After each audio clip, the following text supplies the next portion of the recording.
Hey Watch fam, what's up? This is Cal Knight with Watch Trading Academy, back at you with some great info to share. Today we're going to talk about how to maximize the amount of money you can make enjoying luxury timepieces, as always, by targeting retail buyers. So let's start by looking at what a retail buyer actually is, because some of you may be confused.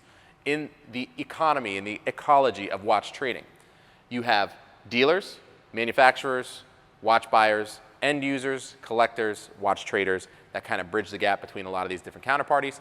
And one of the favorite things that we like to teach you guys to try to maximize the amount of profit you can make is buying low by buying from private sellers majority of the time. Even though we do buy from dealers, we buy from other people who are watch traders as well in certain instances. But majority of the time you're going to find strongest deals by buying from private sellers and then again going to resell those timepieces to these retail buyers. So those end users, the people who are interested in luxury timepieces, have maybe thought about them, have the money to spend or invest, but don't know as much about the markets and are leaning on you to help them navigate what is best for them and what they want to enjoy. Okay? So 3 quick tips for you guys to help you make more money per trade, or if you're investing in watches that I really like, is you gotta think like a retail buyer when you're making your purchase to trade these watches. So what do I mean by thinking like a retail buyer?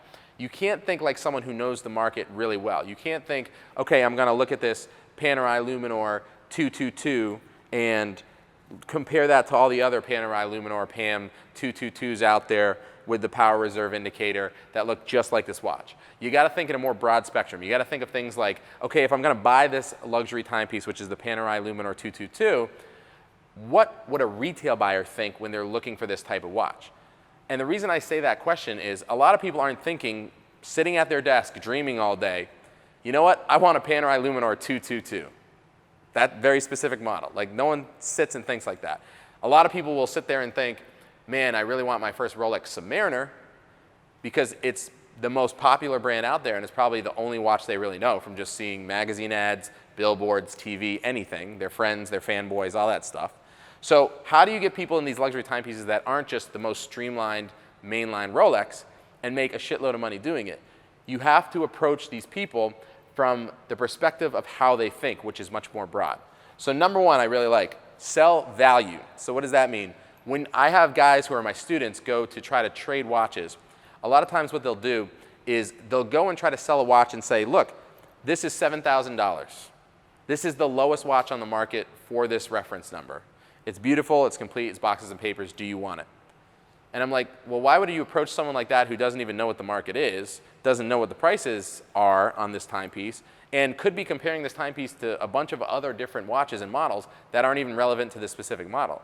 That's the way you would trade to another trader or another dealer, but not to someone who's a retail buyer. So when I say sell value, I say look at it like this. Let's just say the retail MSRP price of this timepiece is $10,500. It may not be. I haven't looked up the 222 in a while. For example, say 10.5. And then we're selling this watch for $7. We'd say, this is a fantastic value, guys. This is a beautiful luxury timepiece. It's a Panerai Luminor. It's different than just the base model Luminors because it has power reserve indicator. It comes with a big box collector set, multiple straps. Oh, and by the way, it's about 30% off of what you could buy it for new, and it looks brand new.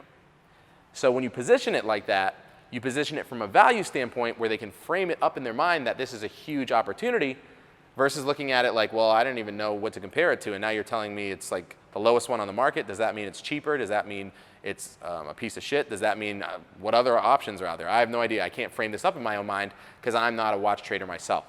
So definitely think about selling the value, not selling in terms of like specific comps and reference models like a lot of us get caught up in day to day. Number 2, guide them. So a lot of times people think that it's just a lazy effort to go out and take some of these timepieces and approach people in your retail network or people that are your friends, your family, and other customers that you collect along the journey and just give them the things that they want. But most of the time, the only thing that they want is all that they know.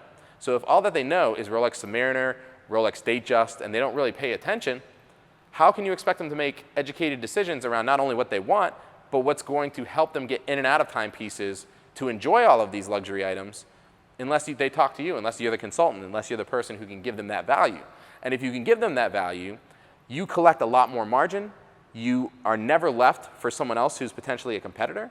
because you're someone who's actually helping them understand the different options. Like try out a Ulysse Nardin in rose gold if you want an option around the 12K mark instead of spending an extra 10K on a Rolex that's going way over MSRP price, for example, right? So learn to guide them. Even if you're just starting out, guys, Watch Trading Academy info can help you understand what types of options are available and why these different timepieces are of value to people who are trying to sell to maximize your own profit margins as a consultant.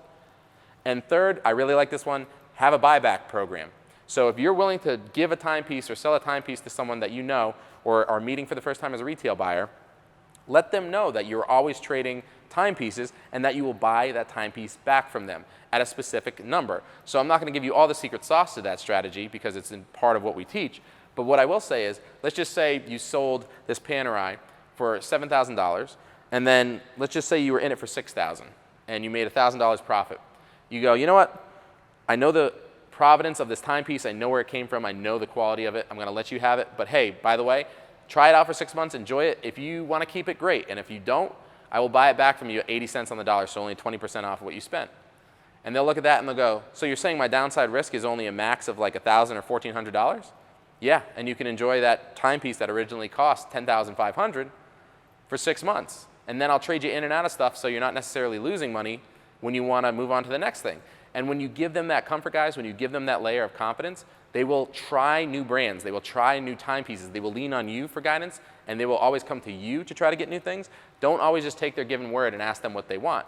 They're just going to tell you what they know, which may not be that much in terms of a range of a spectrum. So I hope that helped you guys. Some quick tips there. I hope you're having fun trading and making some money. Definitely check out Watch Trading Academy. We have some amazing tips like this for you guys. Click the link below, subscribe, and we'll see you guys in the future. Take care.